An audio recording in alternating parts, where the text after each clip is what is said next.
সবাইকে কাঁদিয়ে চলে গেল চিরদিনই তুমি যে আমার সিরিয়ালের মীরা। বিস্তারিত জানতে ভিডিওটি দেখুন। বর্তমানে এই সিরিয়ালটি জমিয়ে রেখেছে জিতু কমল, দিতিপ্রিয়া রায় আর তন্নিলা রয়। তন্নিলা রয় এই সিরিয়ালে মীরা চরিত্রে অভিনয় করছে। সিরিয়াল প্রেমীরা হঠাৎ এক আবেগঘন পর্ব থেকে চোখে জল ফেলছে।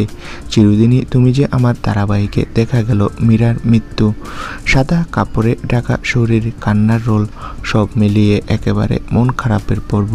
কিন্তু এই আবেগের জোয়ারে লুকিয়ে আছে এক বড় চমক। এই দৃশ্যটা ছিল আসলে এক স্বপ্ন দৃশ্য, মানে মীরা মরেনি। এই টুইস্ট দেখিয়ে দর্শকদের আবেগকে নাড়িয়ে দিলেও আসল চমক তো সামনে আসছে, কারণ ধারাবাহিকের স্ক্রিপ্ট অনুযায়ী খুব শীঘ্রই সত্যি মারা যাবে মীরা। তন্নিলা রায় অভিনীত এই চরিত্রের পরিসমাপ্তি ঘটবে খুব আবেগঘন একটি ট্র্যাজেডির মাধ্যমে। সত্যি সিরিয়ালে এমন টার্ন আসবে কেউ ভাবেনি। হ্যাঁ বন্ধুরা, খুব শীঘ্রই তন্নিলা রয় মানে মীরা চরিত্রটি চিরদিনই তুমি যে আমার সিরিয়াল থেকে বিদায় নেবে। সিরিয়াল প্রেমীরা এরকমই দাবি করছে, কারণ খুব শীঘ্রই নাকি নির্মাতারা এমন টুইস্ট আনছে। তো বন্ধুরা, যদি এমনটা ঘটে কেমন হবে কমেন্ট করে জানাও। ধন্যবাদ।